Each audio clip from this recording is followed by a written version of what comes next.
And you got 4 kids? We do. I have 2 boys that I've raised, well, since my youngest was 1, and now he's going to be 13, and my oldest is going to be 16. So they've traveled with me all over the world, and now I've been raising 2 daughters for the past 3 years. Yeah. Holy cow. Talk about nerve-wracking, man. That'll get to you.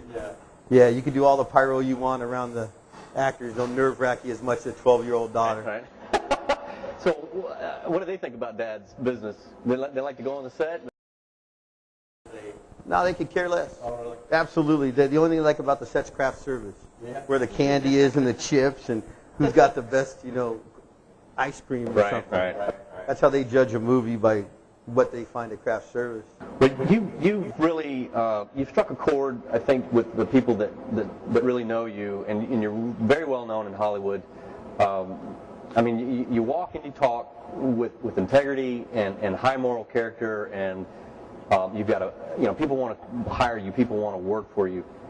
I mean, how you hanging on to your moral compass? In Hollywood of all places. I just think you be who you are, and just be that person every day the best I can. I just think not changing in the environment you're in. Like, this is definitely not my environment. I usually work on the other side of them cameras where I feel completely comfortable. Right. On this side of the camera, I generally not so comfortable. Right. Well, you're doing good. So, yeah, I just think be who you are every day. Just be that person's worked for me so far. Not everybody likes it, but it keep you going. Well, it's refreshing. I mean, you're a one-woman kind of guy. You're committed to your kids. You're traveling with your kids. You're hanging on to that family. Yeah, we got a big bus. And I think everybody think there's a rock and roll show going inside. There's 4 kids losing their minds, Well, tell us a little bit about how you got started, because I heard this for the first time yesterday. I started off in my dad's shops, welding and fabricating, and it led on to across the street. They were working on cars for Chips and Hardcastle and McCormick and A-Team and Kit Cars and all those things. And I was one of the smallest kids that could weld. So they stuffed me in a car to finish a roll cage and pull me back out and stuff me in the next one and give me $10 and tell me how cool I was. And we'll come back tomorrow night and weld some more for us, And yeah, it really started like that, just being the can-do kid, and just went off from there. And the guys took you under your wing, and then they did. There's some amazing men out there that dedicated their time and energy to letting me learn, and that's how I got. What's the most important thing you've ever done? Raise children. Raise children. Yeah. I think that's the only thing you could screw up. Everything else you get a take 2 or take 3, but with kids, man, you get one chance at it. I think. Right.